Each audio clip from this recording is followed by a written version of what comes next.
Hi, I'm Joan Agajanian Quinn, and welcome to the Beverly Hills View.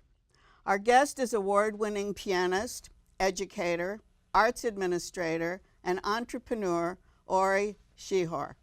He was born and raised in Tel Aviv, studied at the Curtis Institute, Juilliard School, and the University of Southern California. And I know they have a fantastic music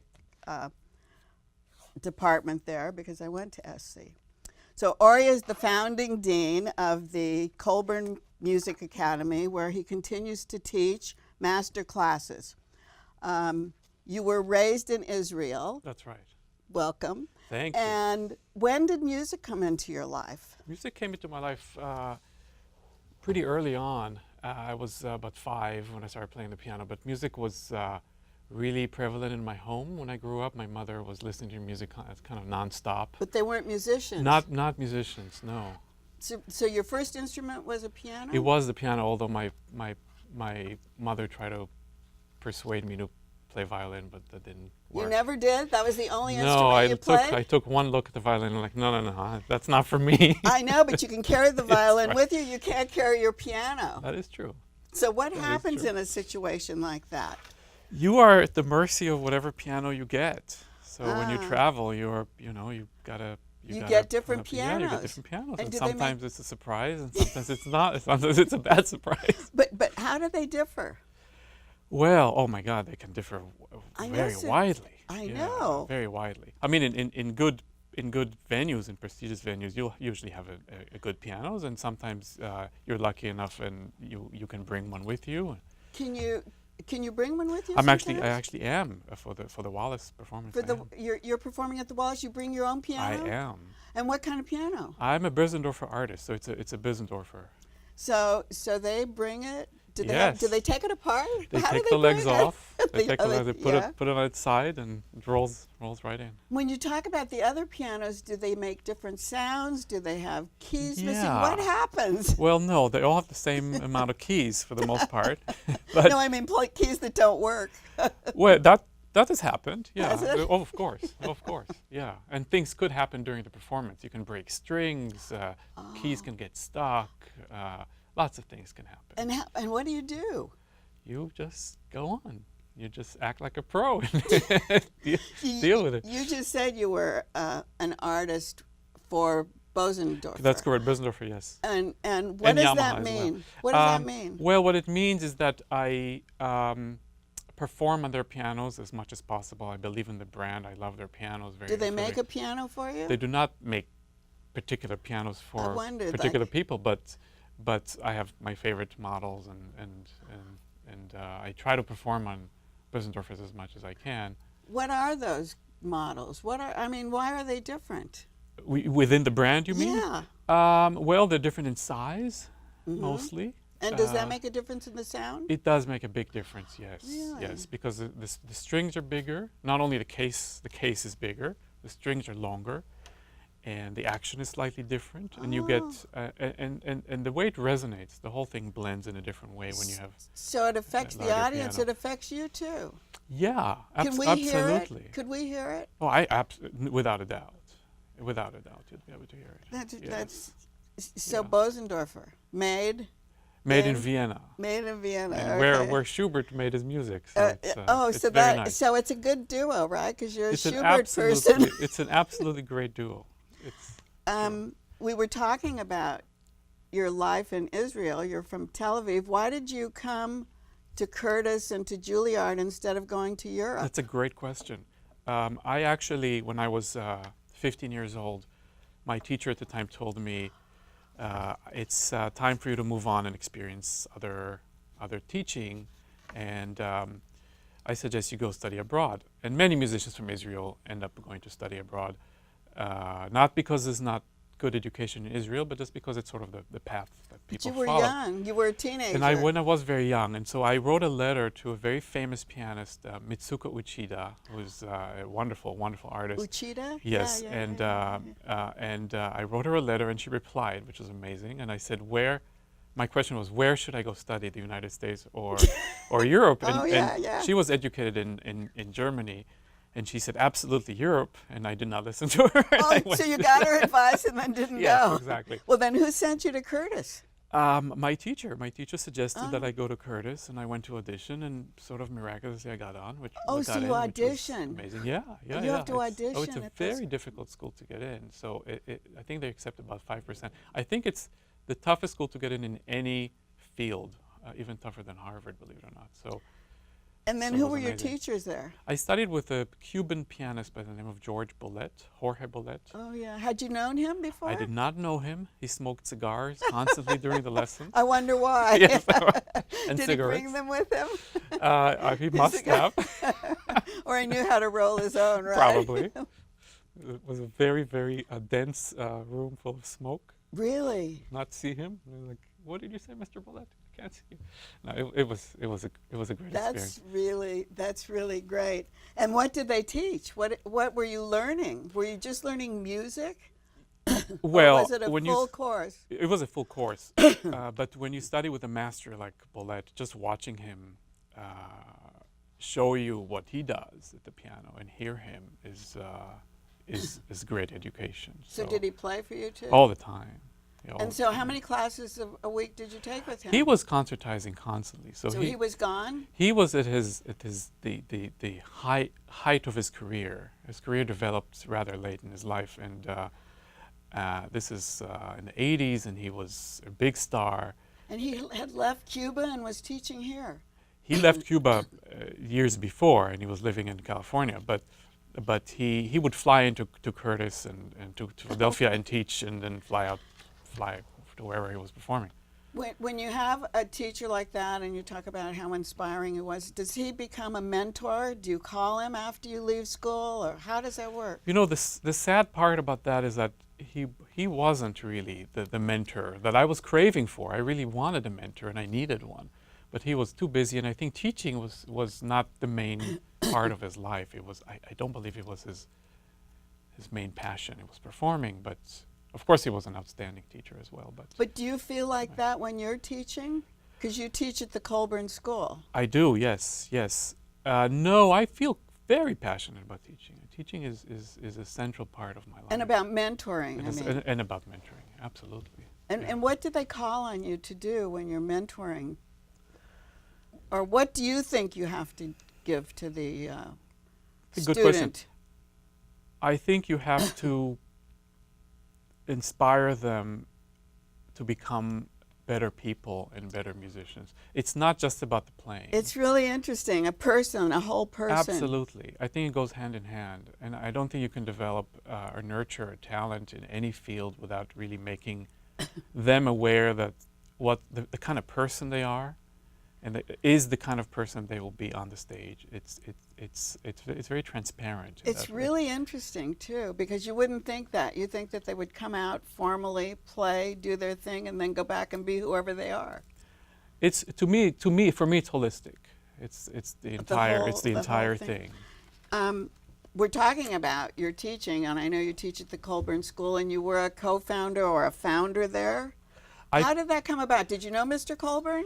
I did know Mr. Colburn. He was a character, wasn't he? He was an amazing character. Not well. I knew him very, very briefly. He passed away not long after I joined the faculty, which was in 2000. So I was there but he gave so much to our community and to the musical abundance of what was going on here. That's why it was great that you were able to be there and start this. It was an amazing experience, and I'm fortunate to have had it. You know, you talk about the whole person and the holistic. The Colburn School is right down in the middle of this cultural milieu, in a way. Do you send your students to go to the museums or to go to the concerts? Absolutely. Because you have the Broad, Disney Hall, MoCA. You're right in the middle. Well, they have to. It's really a part of their extended education. They have to experience life. They have to experience other art forms. They have to learn about what other artists do. And it's not just music. We don't want to keep students in an ivory tower. And one of the things that were important to me when I founded the Colburn Music Academy, which specializes in highly gifted pre-college students, was to ensure that they don't feel removed. Because for a musician, you spend so many hours in a practice room, and you're alone. As a pianist especially, you're alone. And it's not healthy if you don't learn about what's around you and what other people do. What else goes on at the Colburn School? You're just in charge. You were just the music. I part? was. Well, the academy, and it still successfully goes on. Is a music program, but the school. So school it's has before college, you said. It is exactly. It's Oh, before it is. college. It prepares students for. So do or they have life to for take college. their high school? They do. They do. They're with you? No, that was done somewhere else. Oh, that was I done see. They take somewhere their high else. school and then come to you. Exactly. And do they exactly. audition to get in? Absolutely. Yes. Absolutely. And what? It's quite rigorous. What is the curriculum? What do you teach? The curriculum is everything related to music, basically. So music theory, and what ear kind training, of music? classical music. But all piano or No, it's what all other it's all instruments? instruments. It's mostly piano and strings, but it's exclusively music and classical music. And is there a crossover? Do pianists do string instruments? We do have some, yeah. We have had several students who have done 2 instruments, absolutely. Is with there with great conducting? success. Is there conducting involved? No, it's a bit young for conducting. Is it? Because I was going to say, if you did both, you would learn your conducting It's a great skills question. too? Yes, well, you could, and we do have a few students who are interested in conducting. I didn't know it was so young, that it was such a young The academy. Colburn Conservatory is a college, I see. so there is a college. Is it? It's within the same building? Yes, yeah, it's all there. Oh, I So see, the I see. the division that I started in 2010 was the pre-college academy. Oh, I see. So it's a whole So, yeah, different it's group a of different group. students. Exactly. Oh, that's Exactly. fantastic. Then do Exactly. they go on to the conservatory? They do. Many of them do. Yeah. Many of Oh. them do. When you were learning, did Yes. you go through those same kind of things? Did you have the opportunities? You know, when I was at Curtis at 15, I basically joined the college. They didn't have a pre-college, so Oh. they just kind of throw you in with the big kids, and so and that was an interesting experience because you don't really spend as much time with people your age, and you're stimulated in a different way, and that could work or it could not. It depends on the kid. Were they friendly? Yeah, The everybody older was very ones, friendly. everyone's- I suppose they were. Yeah, I suppose they were. When you look back Yeah. From what I can remember, yeah. You know, one thing, I introduced you as a pianist. Yes. But so many times you hear concert pianist Ory Shihor. Is that what they say? Or do they call you a concert pianist? What's the difference? I don't think there's a difference. I think it's sort of an archaic way of saying I wonder. things. That's what Yeah, I'm wondering. yeah. Is it? I mean, if you're a pianist, you're a pianist. You don't Does it just have play anything concert. to do? Concert pianist or No, pianist? I or think it's Okay, it's a bit silly. well, it to be is. honest. Well, our concert pianist, Thank you. you've played in festivals around the world, including the Kennedy Center, the Aspen Music Festival, Ravenna, the Edinburgh, Germany, Town Hall, and I think the great place I love is the 92nd Street Y. Oh yeah, it's a great hall. Which is good. Among all these other places, we have a clip of you playing. I don't know where it is, so let's look at it, and then Great. you can tell us where Sure, it was. absolutely.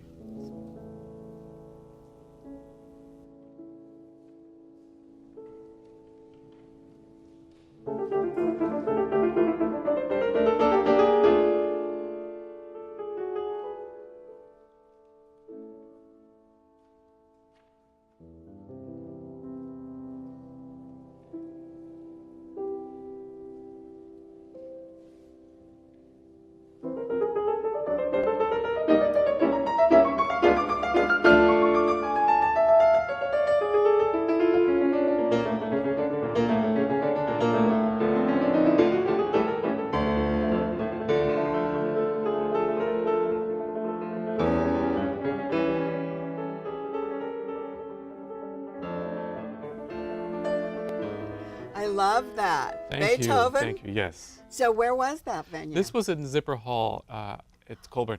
Oh, at at the Colburn School. Right And- on Grand, right? Yes, It's right on you're Grand. right on Grand. And Oh, I it's- performed the entire Beethoven sonata cycle. It's 32 sonatas, and it was a series of 8 performances.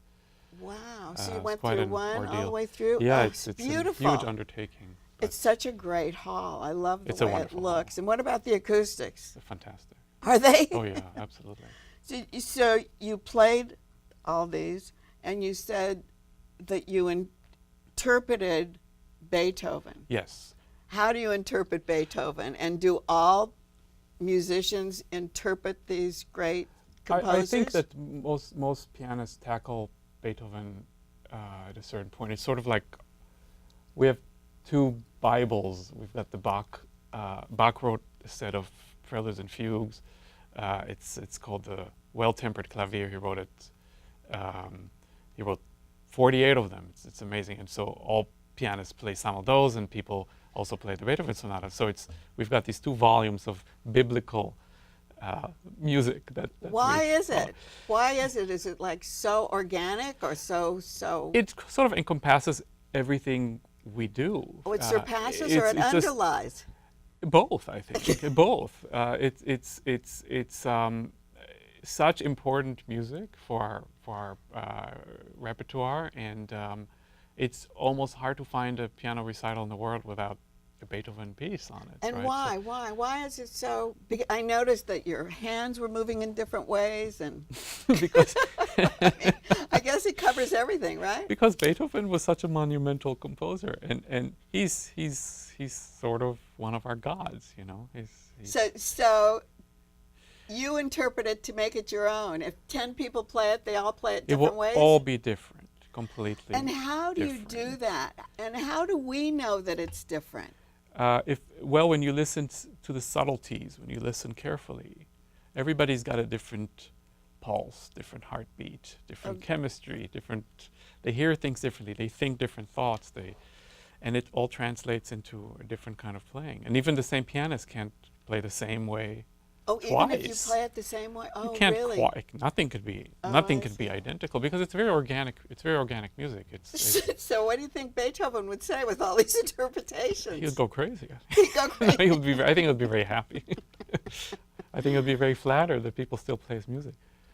So talking about all these interpretations, do you teach that when you're at the Colburn School?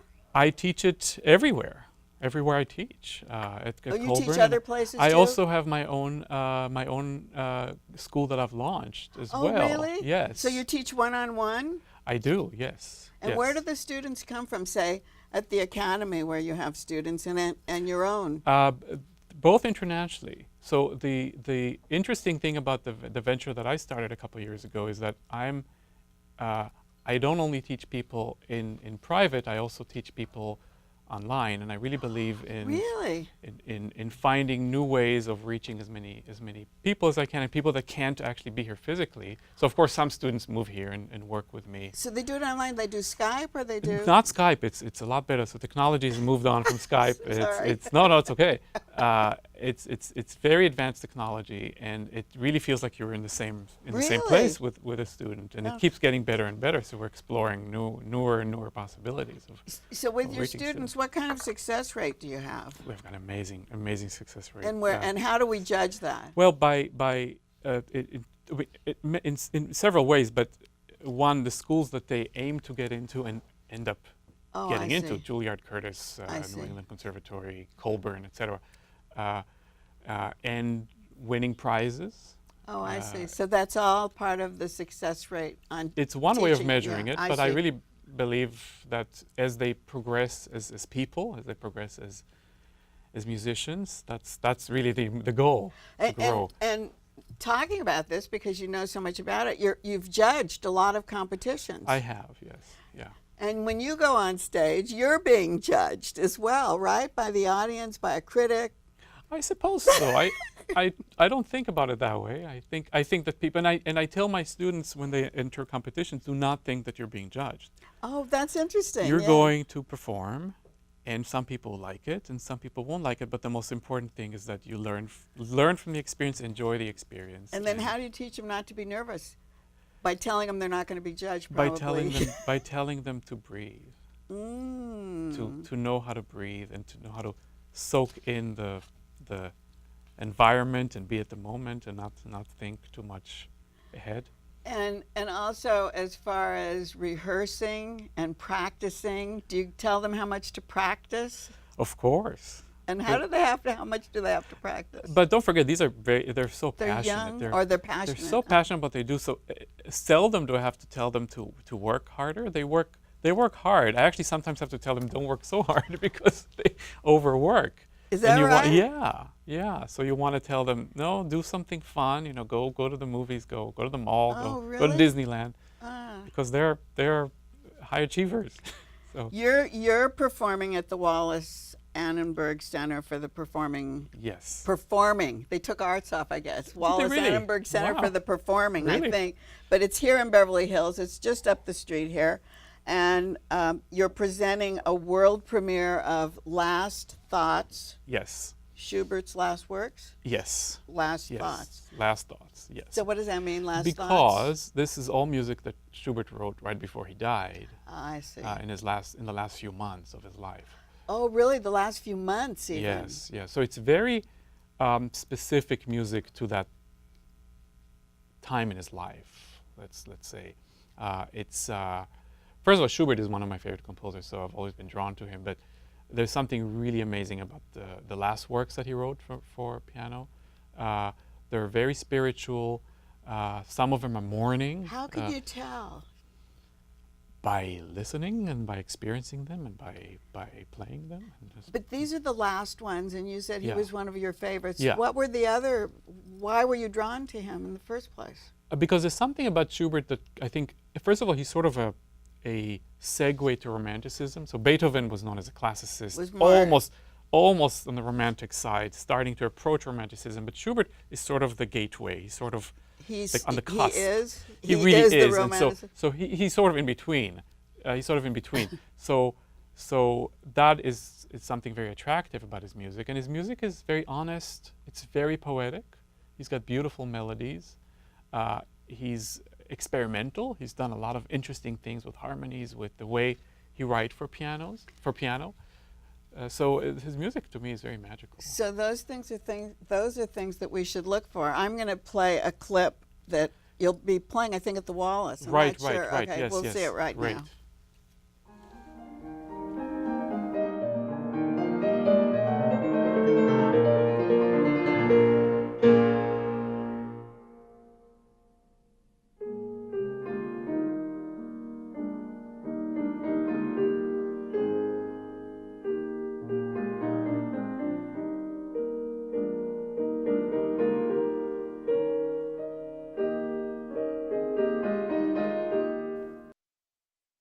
So tell me what that was you were playing. This is a part of the Schubert Sonata D958